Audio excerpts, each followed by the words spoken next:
Olá, tudo bem? Está começando mais uma edição do programa Agronegócio. Muito bom dia e muito obrigado pela sua companhia. No programa de hoje nós vamos falar sobre a problemática da guerra entre Rússia e Ucrânia. Já estão trazendo enormes transformações na economia mundial. Vamos falar da China, que habilitou 13 frigoríficos americanos de carnes suína, frango e bovina. Vamos comentar do relatório do USDA sobre a safra de milho americana 22-23. E vamos comentar da área ocupada pela agricultura e pecuária no Brasil. E óbvio que vamos falar do uso do drone utilizado na agropecuária. O programa Agronegócio já está no ar.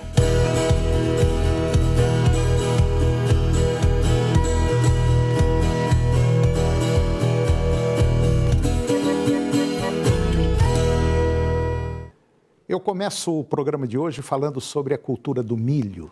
Apesar da expectativa de safra recorde no Brasil, os valores do milho voltaram a subir na semana passada, interrompendo, portanto, o movimento de queda diária consecutiva que vinha sendo verificado desde o encerramento do mês de abril. Segundo pesquisadores do CPEA, os preços domésticos eles foram influenciados pela apreensão de agentes com a chegada de uma frente fria em parte das regiões produtoras, que pode trazer geadas e, consequentemente, prejudicar o atual bom desenvolvimento das lavouras. Esse cenário ele tem limitado o ritmo de negócios internos. Além disso, as cotações também foram impulsionadas pelas altas externas do cereal, que, por sua vez, subiram diante das estimativas oficiais, indicando possível queda na produção mundial do cereal, devido às condições climáticas desfavoráveis, principalmente nos Estados Unidos, e a dificuldade diante da guerra lá na Ucrânia. E agora vamos falar um pouquinho da China. A China habilitou 13 frigoríficos americanos de carne suína, frango e bovina. A Administração Geral de Alfândegas da China, ela informou que concedeu autorização para 13 frigoríficos de carne suína, bovina e de frango nos Estados Unidos exportarem os seus produtos para o gigante asiático. Essa habilitação entrou em vigor na sexta-feira, dia 13. E esta é a primeira vez no ano em que o governo chinês habilita uma quantidade alta de empresas norte-americanas para exportação. As medidas configuram um aceno positivo ao atual governo do democrata Joe Biden, após a relação mais conflituosa com o ex-presidente Donald Trump. Desde meados de 2020, com o agravamento da pandemia, a China mudou o seu esquema de importação de carnes e iniciou uma série de suspensões temporárias de compras de vários países. A necessidade de aumentar o controle sanitário em decorrência da Covid-19 tem sido motivo alegado extraoficialmente pelo governo chinês. E agora vamos comentar sobre um relatório do USDA sobre a safra de milho 22-23. Segundo dados do relatório de oferta e demanda, que foi divulgado pelo USDA na última quinta-feira, dia 12, a primeira estimativa para a safra 22-23 indica queda na produção mundial de milho, assim como no consumo e estoques finais. No que tange à produção, a estimativa da oferta ficou em 1,180 bilhões de toneladas, o recuo de 2,8% ante a safra 21-22. Conforme o boletim informativo do Instituto Mato Grossense de Economia Agropecuária, que é o IMEA, desse modo, a queda nas expectativas de produção mundial ocorre em virtude da menor oferta de milho por parte de grandes produtores, principalmente pelos Estados Unidos, que deverão reduzir em 4,3% a sua produção em consequência do atraso na semeadura do milho, e pela Ucrânia, que estima uma brusca redução de 53% em sua oferta devido aos conflitos que ocorrem no país europeu. No tocante à demanda, ela foi reduzida a 0,3%, motivada pela limitação na oferta mundial de milho. Desse modo, a menor oferta deverá impulsionar os elevados patamares de preços, reduzindo ainda mais os estoques finais no mundo. Vamos falar agora um pouquinho sobre o mercado do frango, carne de frango. Vendas de carne de frango seguem outras rotas depois da queda de vendas à China. Após constatar retração nas vendas de carne de frango, principalmente à China, o Centro de Estudos Avançados em Economia Aplicada, que é o CPEA, da Exalc-USP, aponta outros destinos com bom desempenho. De acordo com o CPEA, as exportações brasileiras de carne de frango à China estão enfraquecidas, mas os envios a países árabes e europeus vêm crescendo com muita força. Esse cenário tem garantido que o volume total de proteína embarcado pelo Brasil se mantenha elevado e próximo da quantidade recorde. Como aponta a SESEX, que é a Secretaria de Comércio Exterior, 418 mil toneladas de carne foram exportadas pelo Brasil em abril, um leve recuo de 0,1% frente a março, mas 5,7% acima do volume de abril do ano passado. Essa quantidade esteve próxima da recorde de 463.900 toneladas, registrada em julho de 2018. Para os pesquisadores do CPEA, a demanda internacional aquecida pela carne de frango brasileira tem resultado em alta no preço médio da proteína. Assim, a receita adquirida, o dinheiro que entrou por exportadores nacionais, foi recorde em abril. Vale lembrar que, além da guerra na Ucrânia, importante fornecedor mundial da proteína, crises recentes de influenza aviária têm afetado o fornecimento internacional da carne avícola.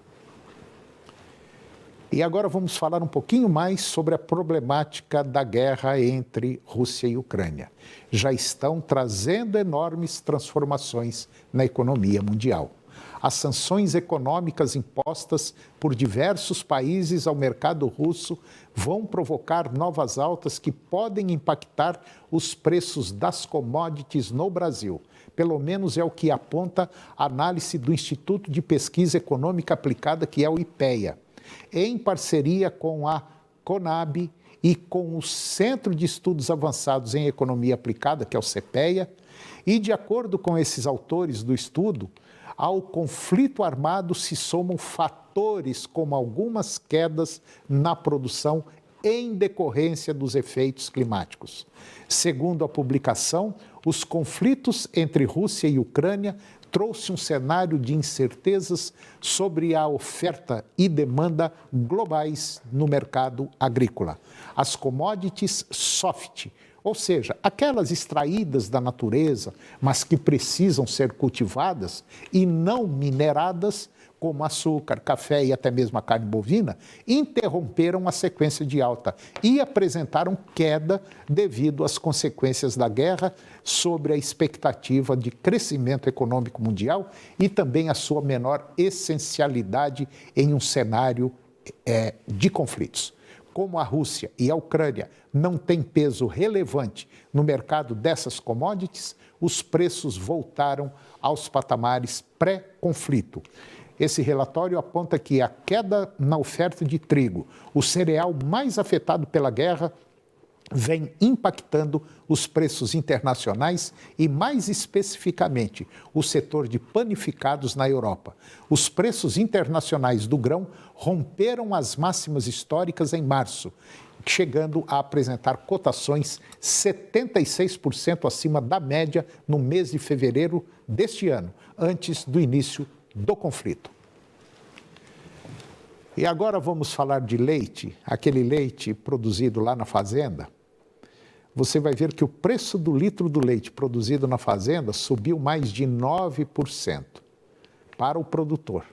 o preço do leite captado em março desse ano e pago aos produtores no mês de abril, subiu 9,8% frente ao mês anterior, chegando a R$ 2,42 por litro.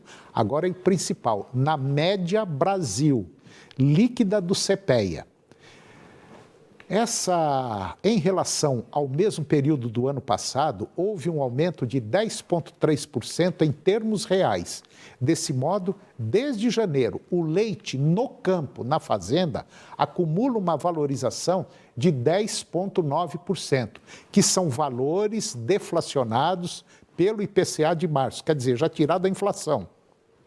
O avanço do preço do leite ao produtor, ele é consequência da diminuição da produção no campo, que vem caindo, o que, por sua vez, está atrelado ao aumento dos custos de produção e ao período de entre-safra. O índice de captação leiteira do CPEA caiu 0,5% de fevereiro para março e já acumula uma queda de 4,5% desde março do ano passado. Preços líquidos nominais pagos aos produtores em abril deste ano, referentes ao leite que foi captado em março deste ano, nos estados que compõem a média Brasil. Preços líquidos não contêm frete e nem impostos. E depois do intervalo, nós vamos falar da área ocupada pela agricultura e pecuária aqui no Brasil e também do uso de drones na agricultura e na pecuária. Nós voltamos já em um minuto só.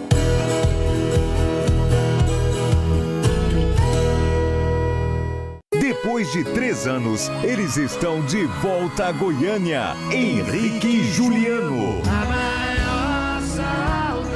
Domingo, dia 5 de junho, no estádio Serra Dourada. Eu implorei. A 99,5 FM sorteia vários convites open bar. E um dos sorteados ainda vai tirar fotos com a dupla nos camarins.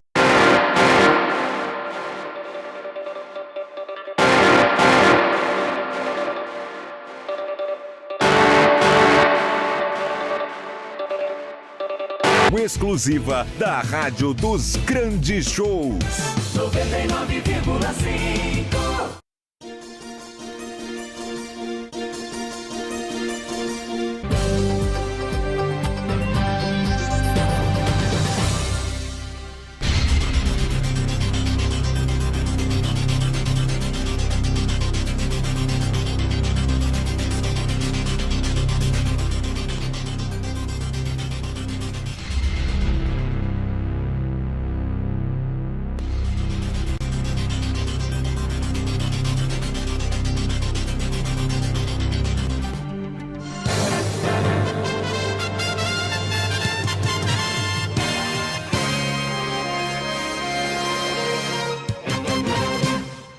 Agora, a história é outra.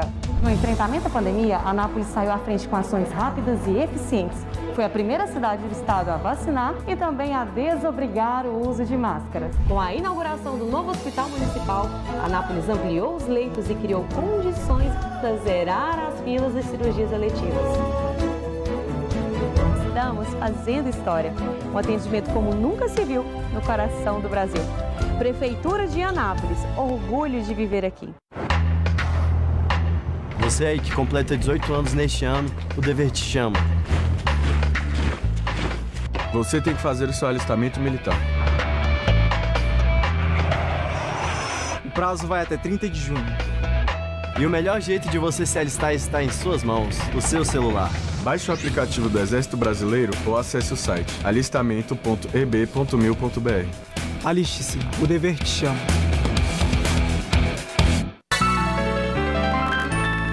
O Hemocentro precisa com urgência de doações de sangue qualquer tipo. Doações de segunda a sexta-feira, das 8 da manhã às 6 da tarde e sábados das 8 ao meio-dia, mediante agendamento pelo telefone 0800 642 0457.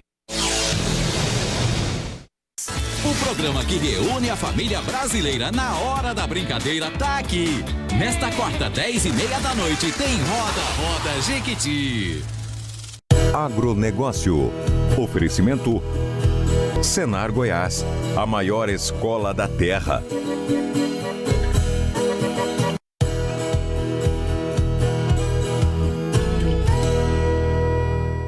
Eu estou de volta ao programa e agora nós vamos falar da área ocupada pela agricultura e pecuária aqui no Brasil. Saiu uma publicação da Embrapa Meio Ambiente, a publicação da Embrapa é lá em Jaguariúna, em São Paulo, em parceria com a Organização das Nações Unidas para a Alimentação e Agricultura, que é a FAO, e esse estudo detalha a atualização dos dados da área ocupada pela agropecuária aqui no Brasil. E esses novos dados têm importantes repercussões para modelos de uso da terra e políticas públicas para promoção de uma agricultura e bioenergia sustentáveis. O trabalho, ele apresenta os resultados de uma iniciativa inédita conjunta entre a Embrapa e a FAO para atualizar parâmetros essenciais a um grande número de modelos e uso da terra, como a área de uso agropecuário da terra, a frequência de cultivo agrícola e a área de cultivo na segunda safra com base em estatísticas oficiais. O analista da Embrapa Meio Ambiente, que é o Renan Novaes, ele é o primeiro autor da obra e ele explica que a atualização dos dados do FAO-STAT elevou a uma mudança na área da agricultura para 63 milhões de hectares e para pastagens, 172 milhões de hectares, isso em 2016. Os autores também disponibilizam uma estimativa inédita da área agrícola no Brasil em uma segunda safra.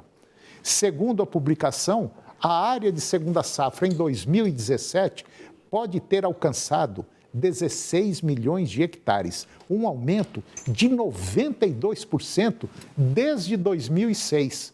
O pesquisador da Embrapa disse ainda que, em 2017, isso representava 21% da área total colhida no Brasil, sendo composta principalmente de milho, com 68%, trigo, com 13% e feijão, 6%. Resumindo tudo isso, de cada 100 hectares de agricultura no Brasil, cerca de 20 hectares são cultivados 2 vezes no mesmo ano. E agora você vai ver que os americanos também vão começar a aumentar a produção de fertilizantes. O Departamento de Agricultura dos Estados Unidos, o USDA, vai investir 250 milhões de dólares, ou seja, 1 bilhão e 200 milhões de reais na produção de fertilizantes lá nos Estados Unidos. E de acordo com o USDA, o objetivo é tentar diminuir os custos dos insumos que foram fortemente impactados pelas sanções impostas à Rússia, além de estimular a concorrência no país. Segundo o secretário de Agricultura dos Estados Unidos, as recentes interrupções na cadeia de suprimentos devido à pandemia e à guerra mostraram a importância de investir na produção doméstica de fertilizantes. Os preços desses fertilizantes lá nos Estados Unidos mais que dobraram desde o ano passado devido à pandemia e a oferta limitada de minerais e os altos custos de energia. Atualmente, o país é o segundo ou terceiro maior importador de cada um dos 3 principais componentes de fertilizantes, que são nitrogênio, fósforo e potássio. Os principais produtores de fertilizantes incluem China, Rússia, Canadá, Marrocos e agora com a Bielorrússia também fornecendo uma parcela significativa de potássio. Segundo o USDA, o dinheiro será usado para apoiar produtores independentes de fertilizantes, tentando estimular a concorrência em um mercado altamente concentrado. Esse recurso também só será aplicado em empresas americanas. O objetivo, de acordo com o USDA, é buscar a independência no setor e gerar empregos nos Estados Unidos. Bom, e agora eu vou conversar com Frederico Oliveira.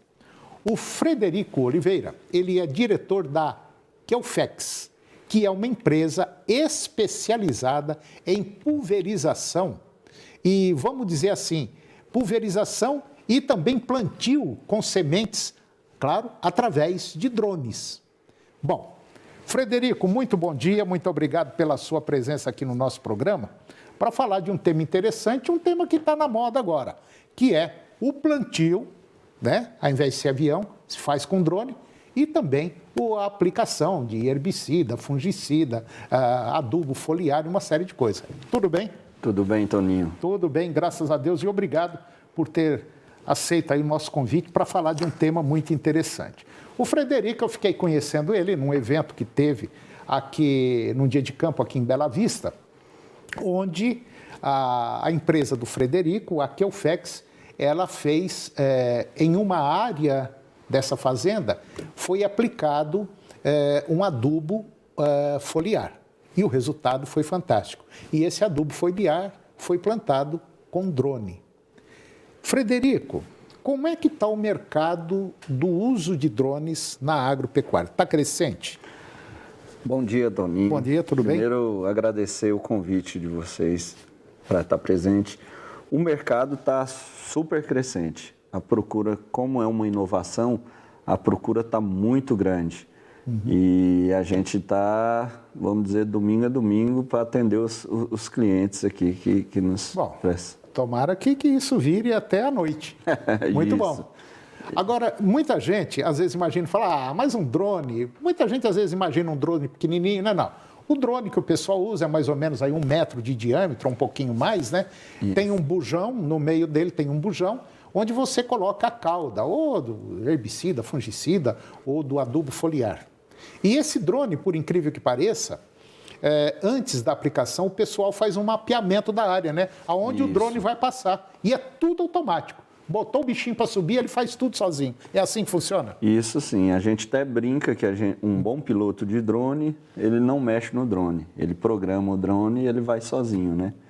E toda essa parte de mapeamento, hoje a gente usa 2 sistemas de mapeamento, que é um sistema que, com o próprio controle do drone, a gente mapeia.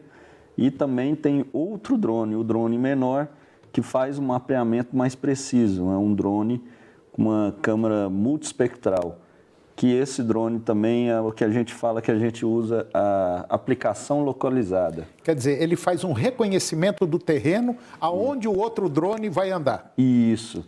Ele faz um reconhecimento do terreno e, por exemplo, em áreas de pastagem, onde tem as reboleiras no pasto, ele capta aquelas ervas daninhas que vão ser aplicadas, passa para o programa do drone e o drone vai aplicar somente naquelas áreas que estão infestadas.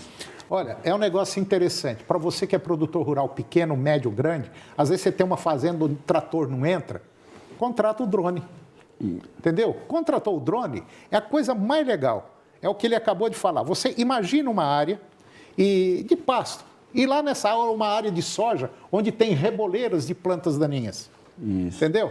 Quer dizer, põe um dronezinho pequenininho para voar, ele reconhece aonde tem essas reboleiras e você não desperdiça produto.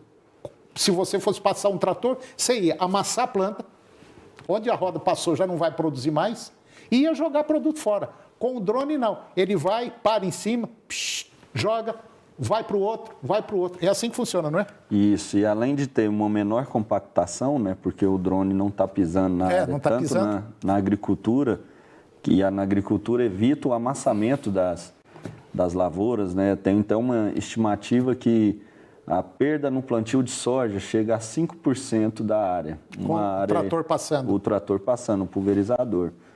Uma área aí de colher 70, 80 sacos, chega aí 3, 4 sacos de soja por hectare a menos. 3, 4 sacos de soja em 1.000 hectares é algo então, que já dá para começar a mexer no bolso. Isso. E também a grande vantagem do drone é que, uma das grandes vantagens, né, é que num pulverizador, quando você vai jogar uma cauda de produtos aí, de cauda feita, você vai jogar aí 150, 200 litros por hectare. O drone, ele micropulveriza. Isso. Então, ele vai jogar uma cauda aí de 8 litros por hectare, mais ou menos, 8, 10 litros por hectare. Então, a eficiência do produto na planta, tanto para fungicida, para inseticida ou para herbicida em pastagem, em soja, milho, algodão, cana-de-açúcar, ele tem uma eficiência maior. E o drone, ao contrário do avião, que o avião faz um vórtice para cima. Sim. O drone faz um vórtice para baixo. Ele então, concentra, né? Tudo num lugar. Isso. Então, ele tem um poder de contato da gota no bacheiro da planta. E por entra de baixo para cima. Isso, entra de baixo para cima. E é incrível que quando o drone está voando, ele voa baixinho, 1 metro e meio para cima do chão. A própria movimentação das hélices faz com que o produto fique localizado naquela região. Ele não espalha. Pelo contrário, ele bate, né? Isso, ele não dá deriva, né? Não dá deriva. Dá menos deriva. E fora a questão de sustentabilidade do drone. Porque quando você joga aí 150 litros de calda por hectare, querendo ou não, ele lava e vai um pouco para o lençol freático. Sim. O drone não, ele é micropulveriza, são gotas. Então, não tem Agora, um bujãozinho daquele, a gente cabe aproximadamente aqui 10, 15, 20, 30 litros. Isso. Mais ou menos. Um bujãozinho daquele, ele voa quanto tempo? Ele faz que área? Ele faz 1 hectare. 1 hectare no voo de 8 a 10 minutos. 8 a 10 minutos por hectare? Por hectare. Pô, então, quer dizer, num dia, se você pegar isso aí, dá para fazer muita coisa. Sim, sim. Ele tem uma eficiência, e lógico, vai depender do dia, das horas trabalhadas, né? Ele faz aí de 40, 50 hectares, chegando até 100 hectares no dia. Num dia, né? Isso. E sem problema nenhum? Sem problema nenhum. Inclusive, ele pode estar voando, fazendo aplicação à noite, que como é por GPS, tudo programado, ele vai sozinho e voa à noite. E então tem uma eficiência melhor ainda no efeito do produto nas ervas daninhas, no fungicida, inseticida. Bom, eu não tinha assim uma visão geral de um drone trabalhando. Mas depois que eu vi esse drone trabalhando, eu vou te contar uma coisa. Qualquer fazendeiro hoje que vamos dizer, que contratar os serviços de uma empresa que trabalha com drone, fazendo esse tipo de pulverização, pode ter certeza absoluta, a economia é significativa. E outra coisa, pode jogar também semente de capim, por exemplo, você vai fazer uma semente de capim numa lavoura de soja, integração lavoura-pecuária, você pode fazer com drone também, né? Isso, o drone, além do líquido que ele joga, a gente tem um tanque de sólidos. E você programa para jogar no enlouramento da soja, né? Quando as folhas estão caindo, você joga a semente de capim por cima, ou até mesmo fazer um plantio convencional. A eficiência do drone é que você pode estar usando uma semente pura, porque qual que é a grande dificuldade hoje do produtor estar usando uma semente pura? É você calibrar para ele jogar numa quantidade menor. O drone, você pôr 2, 3, 4 quilos por hectare, ele joga, e precisamente, extremamente preciso. Ótimo. Não tem falha. Bom, você que está nos acompanhando, se quiser bater um papo depois com o Frederico, está aí o telefone dele. Qual que é o telefone? O seu? É 62 98326 7930. Então, tá bom. Basta ligar para o Frederico, bate um papo, tira as dúvidas e está aí a Keufex fazendo um belíssimo do trabalho. Frederico, muito bom dia, muito obrigado pela sua presença e eu quero trazer mais vezes aqui. Agora quero mostrar jogando semente, tá bom? Tá bom. Obrigado. Obrigado você, Toninho. Bom dia. Bom, e o programa de hoje chegou ao fim. E eu termino com a seguinte frase. O pessimista, ele vê dificuldade em cada oportunidade. Já o otimista, ele vê oportunidade em cada dificuldade. Um grande abraço, muito obrigado pela sua companhia, que Deus nos abençoe e até o próximo programa. TV Serra Dourada SBT Goiânia. O jornalismo a serviço da comunidade em todos os momentos. Daqui a pouco, no Jornal do Meio-Dia. A seguir, Primeiro Impacto Continuação.